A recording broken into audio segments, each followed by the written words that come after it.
بسم اللہ الرحمن الرحیم والصلاة والسلام علی سید الانبیاء والمرسلین اما بعد فاعوذ باللہ السمیع العلیم من الشیطان اللعین الرجیم بسم اللہ الرحمن الرحیم یا ایہا الذین آمنوا کتب علیکم الصیام کما کتب علی الذین من قبلکم لعلکم تتقون صدق اللہ مولانا العظیم۔ اللہ رب العزت کا بے پایا لطف و احسان اور اس کا کرم ہے کہ اللہ رب العزت نے ایک بار پھر اپنی رحمتوں، برکتوں اور بخششوں والا مہینہ عطا فرمایا۔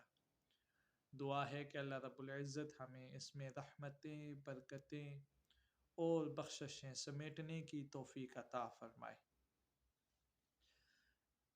رمضان المبارک سب کو بہت بہت مبارک ہو۔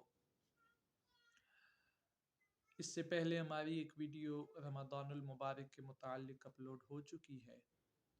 آج ہم جو بنیادی مسائل ہیں ان پر تھوڑی سی روشنی ڈالیں گے،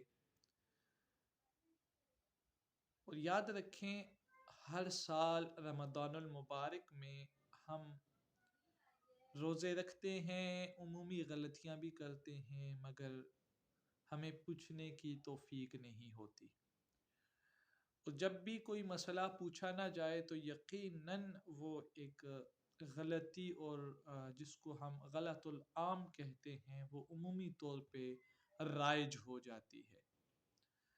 سب سے پہلے ہم سحری کے اوپر بات کرتے ہیں۔ میری کوشش ہے کہ مختصر وقت میں ان سارے مسائل کا حل اور ساری جو غلطیاں ہیں ان کو ڈسکس کر دیا جائے۔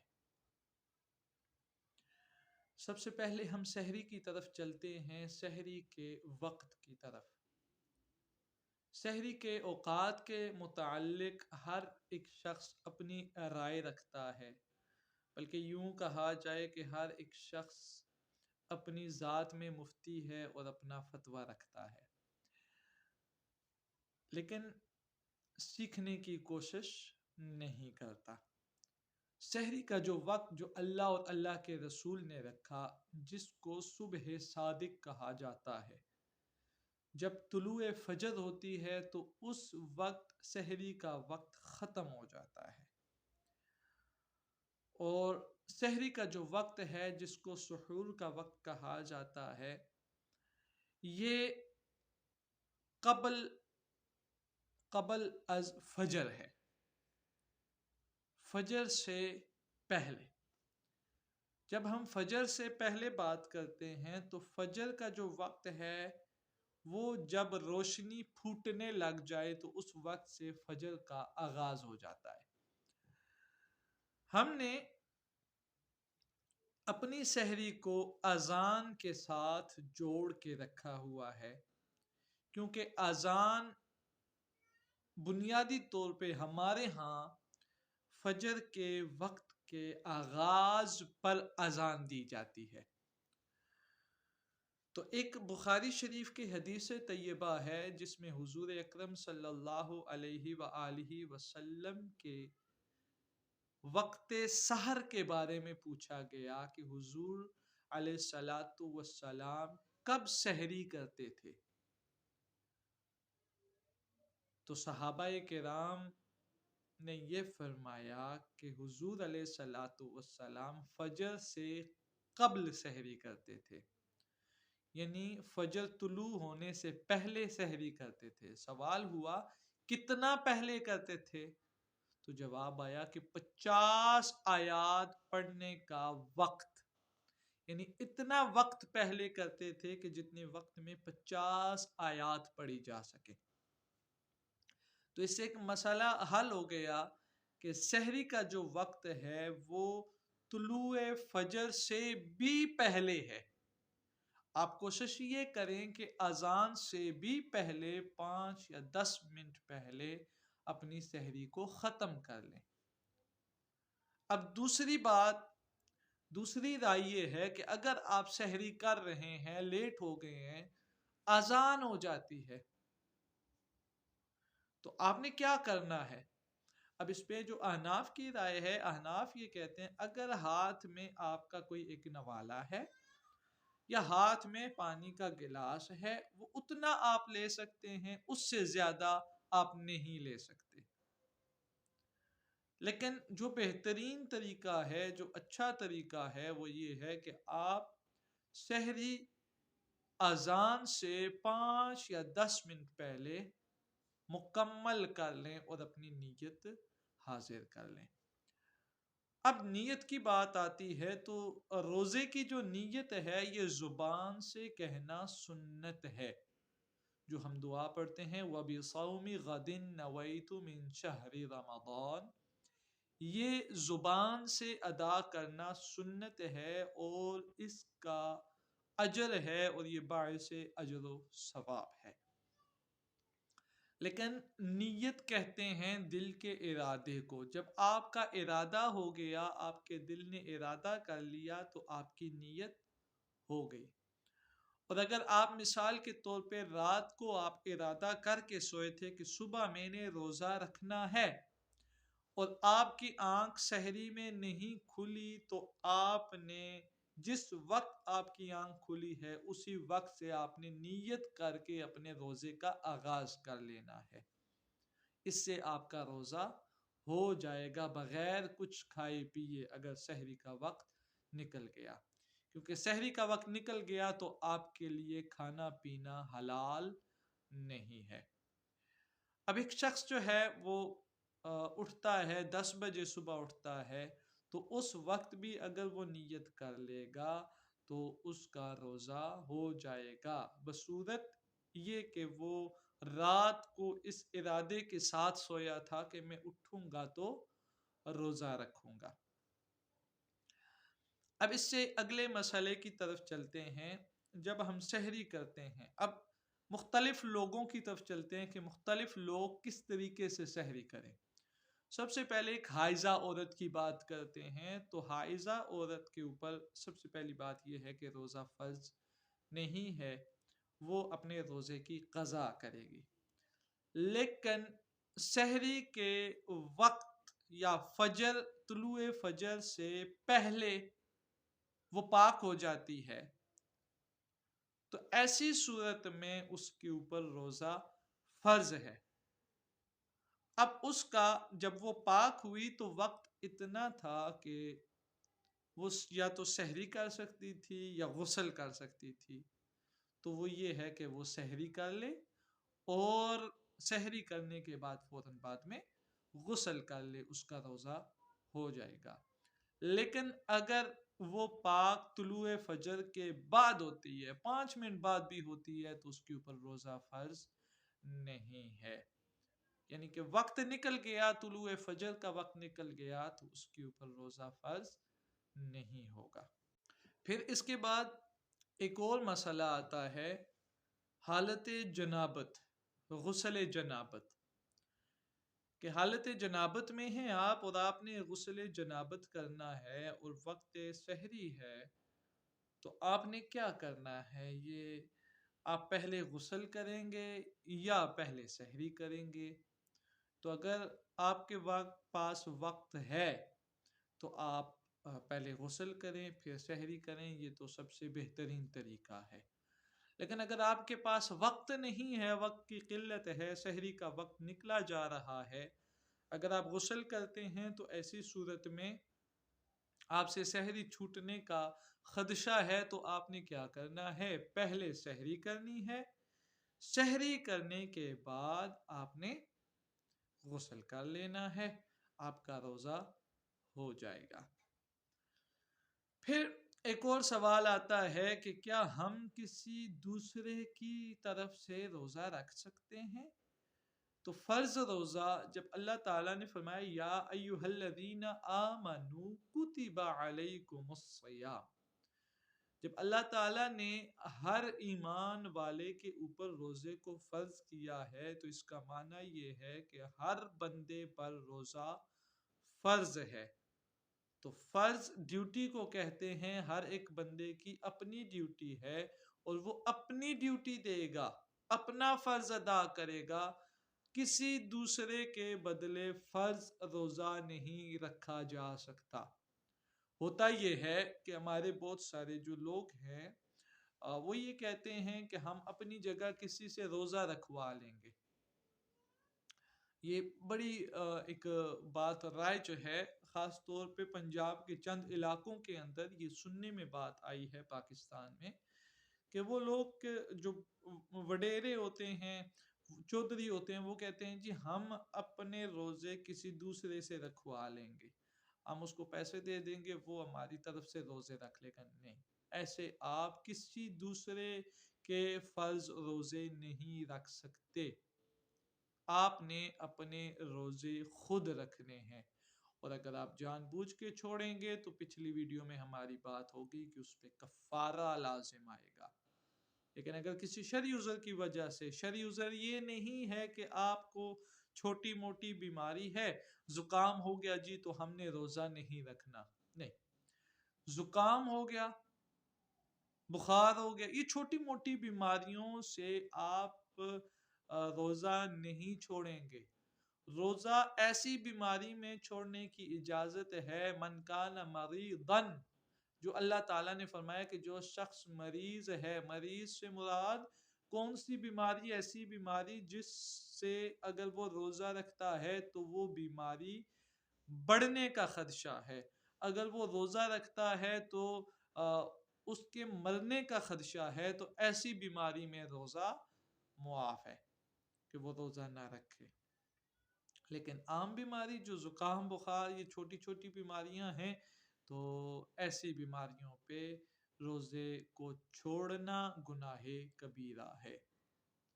اور بہت ساری جگہوں پہ یہ بات بھی دیکھی گئی ہے کہ ہم کام کرتے ہیں جی، جاب پہ جاتے ہیں، مزدوری پہ جاتے ہیں، تو ہم روزہ نہیں رکھ سکتے، ہم بعد میں فدیہ دے دیں گے۔ اللہ رب العزت نے روزے کو فرض کیا ہے، اور اگر کوئی شخص کسی شرعی عذر کی وجہ سے روزہ نہیں رکھ سکے گا تو اس پر لازم ہے کہ وہ فدیہ دے۔ یہ نہیں کہ بندہ جو ہے وہ جاب پہ جا رہا ہے، مزدوری پہ جا رہا ہے کہ مجھے وہاں پہ پیاس لگے گی تو میں روزہ نہیں رکھ سکتا، اس طرح کی اسلام کے اندر کوئی چھوٹ نہیں ہے۔ یہاں تک بات امید ہے سمجھ آ گئی ہوگی۔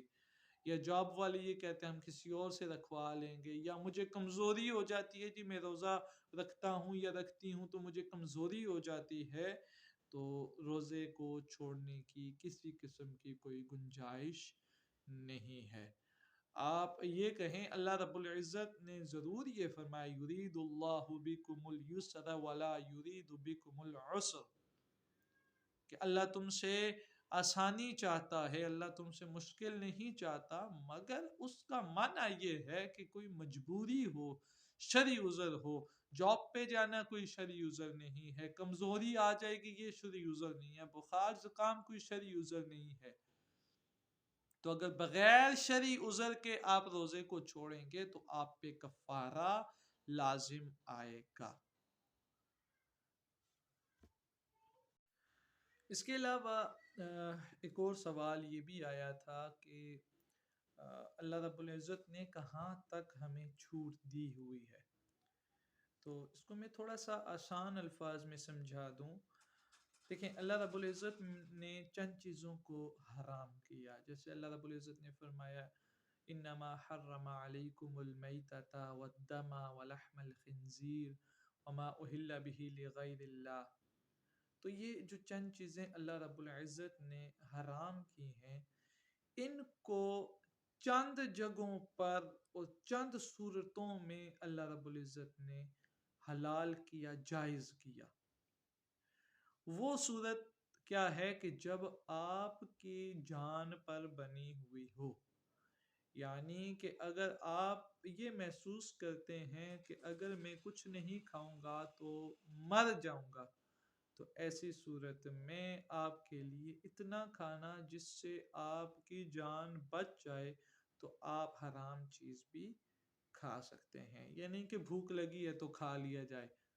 چھوٹ اس حد تک ہے کہ اگر آپ دیکھتے ہیں کہ اس سے یا تو آپ کی موت لاحق ہونے کا خدشہ ہے، یا آپ دیکھتے ہیں کہ بیماری زیادہ ہونے کا خدشہ ہے، تو ایسی صورت میں آپ کے لیے جو روزہ ہے اس میں اللہ رب العزت نے چھوٹ رکھی ہے، آسانی رکھی ہے۔ اچھا، پھر روزے کی حالت میں چند غلطیاں ہم اور بھی کرتے ہیں۔ بہت سارے لوگ ہوتے ہیں جو جب شدید پیاس ہوتی ہے تو کیا کرتے ہیں جی، جا کے کلی یا غرارے شروع کر دیتے ہیں تاکہ ہمارے جو گلے کو یا منہ کو تھوڑا سا سکون مل سکے۔ تو بعض اوقات ایسے ہوتا ہے کہ ان کے یہ عمل کرنے سے پانی کے چند قطرے ان کے حلق سے نیچے چلے جاتے ہیں، تو اب جانے انجانے میں وہ حلق سے نیچے جانے پر ان کا روزہ ٹوٹ جاتا ہے۔ تو یہ بڑی اہم چیز ہے کہ یہ نہیں کہ پیاس لگی ہے تو آپ جا کے کلی کرنا شروع کر دیں، بار بار گارگل کر رہے ہیں، بار بار کلی کر رہے ہیں، غرارہ کر رہے ہیں، تاکہ منہ کو یا زبان کو یا گلے کو تھوڑا سکون مل جائے۔ تو اس غلطی سے بھی ہم نے اپنے آپ کو بچانا ہے۔ پھر اسی صورت میں اور دیکھا جائے تو چند لوگ ایسے ہوتے ہیں جو بالکل ہی پانی کے اندر ہی جا کے بیٹھ جاتے ہیں۔ دیکھیں، اللہ رب العزت نے جو روزہ فرض کیا ہے، روزے کا معنی ہی صبر و تحمل ہے، کہ آپ نے وہ جو بھوک پیاس برداشت کرنی ہے وہ اللہ رب العزت کی ذات کے لیے کرنی ہے۔ اگر آپ اس میں تنگی محسوس کرنے لگ جائیں تو پھر تو وہ اللہ کے لیے نہیں کر رہے۔ جب آپ کے ذہن میں یہ بات ہوگی نا کہ میں یہ کام اللہ کے لیے کر رہا ہوں، اس کی ذات کے لیے کر رہا ہوں، اس کی محبت میں کر رہا ہوں، اس کو راضی کرنے کے لیے کر رہا ہوں، تو پھر آپ دیکھیں گے کہ آپ اس طرح کی سچویشن سے پھر بچ جائیں گے۔ یعنی کہ آپ پریشان نہیں ہوں گے روزے کی حالت میں، کہ پریشان ہو گئے جی اب بہت زیادہ پیاس ہے تو نہا لیا، بہت زیادہ پیاس ہے تو کلی کر لی۔ تو ان چیزوں سے بھی آپ نے اپنے آپ کو بچانا ہے، ٹھیک ہے؟ اور اپنی بھوک اور پیاس کو جتنا زیادہ ہو سکے اس کو برداشت کرنا ہے۔ روزہ برداشت سکھاتا ہے، صبر سکھاتا ہے۔ پھر افطار کے وقت ہمارے ہاں چند چیزیں اس طرح کی ہیں، ہم میرے خیال سے کہ ہر بندے کے دسترخوان پر 10 10 12 12 قسم کے کھانے ہوتے ہیں۔ ان چیزوں سے بھی تھوڑا اوائڈ کرنا ہے۔ یہ نہیں کہ آپ روزہ پورا دن آپ بھوکے پیاسے رہے ہیں اللہ کی رضا کے لیے، اور شام کا وقت آیا تو آپ نے ساری کسر اس پہ نکال دی۔ مختلف قسم کے کھانے بنے ہوئے ہیں، مختلف قسم کی چیزیں پڑی ہوئی ہیں، ٹھیک ہے؟ رحمتیں اس مہینے میں برکتیں بھی آتی ہیں، رزق میں بھی برکتیں آتی ہیں، انسان کو خود بھی محسوس ہوتا ہے۔ یہ بات بالکل روزے روشن کی طرح آیا ہے، مگر آپ جتنا کھا سکتے ہیں، کیونکہ جب زیادہ بنے گا تو اوبیسلی کہ وہ کیا ہوگا، وہ ویسٹ ہو جائے گا۔ آپ اس کو ویسٹیج میں ڈال دیں گے، آپ اس کو ریسائیکل بن میں ڈال دیں گے، تو کیا فائدہ اس کا؟ آپ نے اتنا کچھ بنایا، یا فریج میں رکھ دیں گے تو چند دنوں کے بعد خراب ہوگا، کیونکہ روزوں میں پھر آپ کہیں گے جی کہ ہم باسی کھانا نہیں کھا سکتے، تو باہر پھینک دیا۔ تو ان چیزوں سے بھی آپ نے بچنا ہے۔ اتنا بنائیں جتنا آپ کھا سکتے ہیں، اچھا بنائیں، اس میں کوئی دوسری رائے نہیں ہے۔ اچھا کھانا بنائے، اچھی چیز ہو، لیکن یہ نہ ہونا کہ 10 10 12 12 ڈشز رکھی ہوئی ہیں۔ پھر کیا ہوتا ہے جی کہ پھر اس سے ڈی ہائیڈریشن چند لوگوں کو ہو جاتی ہے، پریشان ہو جاتے ہیں، تو پھر کہتے ہیں جی روزہ چھوٹ جائے گا۔ تو پھر وہ برکتیں سمیٹنے سے ہم کیا کہتے ہیں جی بالکل ہی خالی رہ جاتے ہیں۔ وہ ہم برکتیں نہیں سمیٹ سکتے، وہ رحمتیں نہیں سمیٹ سکتے۔ ان چیزوں کو بھی آپ نے اوائڈ کرنا ہے، تاکہ اس مہینے میں ہمارا جو فوکس ہونا چاہیے، ہمارا جو ٹارگٹ ہونا چاہیے، وہ اللہ کی رضا اور اللہ کی خوشنودی ہونا چاہیے، اللہ کو راضی کرنا ہونا چاہیے۔ جب آپ کی یہ ٹارگٹ رکھیں گے نا، تو آپ دیکھیں گے کہ آپ کو پھر خود بخود برکتیں بھی ملیں گی، رحمتیں بھی ملیں گی، اور اللہ رب العزت کی رضا بھی ملے گی، خوشنودی بھی ملے گی، اور پھر اس کے بعد جب مریں گے تو اس کا اجر تو ہر صورت میں ملے گا ہی۔ تو اللہ رب العزت ہمیں اس پر عمل کرنے کی توفیق عطا فرمائے۔ اگر کسی کا مزید اس میں کوئی سوال ہو تو آپ بلا جھجک کمنٹ باکس میں بھی پوچھ سکتے ہیں، یا ادھر چینل میں ہمارا نمبر دیا ہوگا، آپ اس سے بھی ہم رابطہ کر سکتے ہیں۔ السلام علیکم ورحمۃ اللہ وبرکاتہ۔